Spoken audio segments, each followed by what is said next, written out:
ధర్మస్థల సమీపంలోని అడవుల్లో నేత్రావతి స్నానఘట్టం దగ్గర 3 రోజులుగా స్పెషల్ ఇన్వెస్టిగేషన్ టీం ముమ్మరంగా గాలించినా ఎలాంటి మానవ అవశేషాలు లభించలేదు.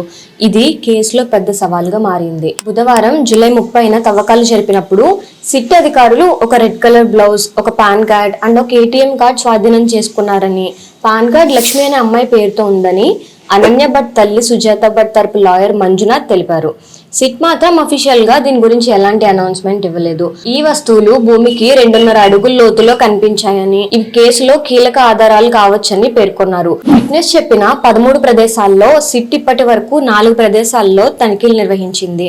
కానీ ఎలాంటి అస్థిపంజర అవశేషాలు లభించలేదు. 2019లో వచ్చిన వరదల సమయంలో స్నానఘట్ట ప్రాంతం పూర్తిగా మునిగిపోవడం వల్ల పాతిపెట్టిన అవశేషాలు కొట్టుకుపోయి ఉండొచ్చని చాలా మంది అనుకుంటున్నారు. ఇది ఇలా ఉండగా విట్నెస్ చెప్పిన 13 ప్లేసెస్ తో పాటు అడిషనల్ గా మరో 8 ప్రదేశాలను కూడా గుర్తించినట్లు నివేదికలు సూచిస్తున్నాయి. ఈ కారణంగా ఇన్వెస్టిగేషన్ ఊహించిన దానికంటే ఎక్కువ సమయం పట్టొచ్చని అంచనా. బుధవారం ఆపరేషన్ ముగిసిన తర్వాత విట్నెస్ ని తదుపరి విచారణ నిమిత్తం సిట్ కార్యాలయానికి తీసుకెళ్లారు. తదుపరి గాలింపు చర్యలు జూలై 31న 5వ ప్రదేశంలో కొనసాగనున్నాయి.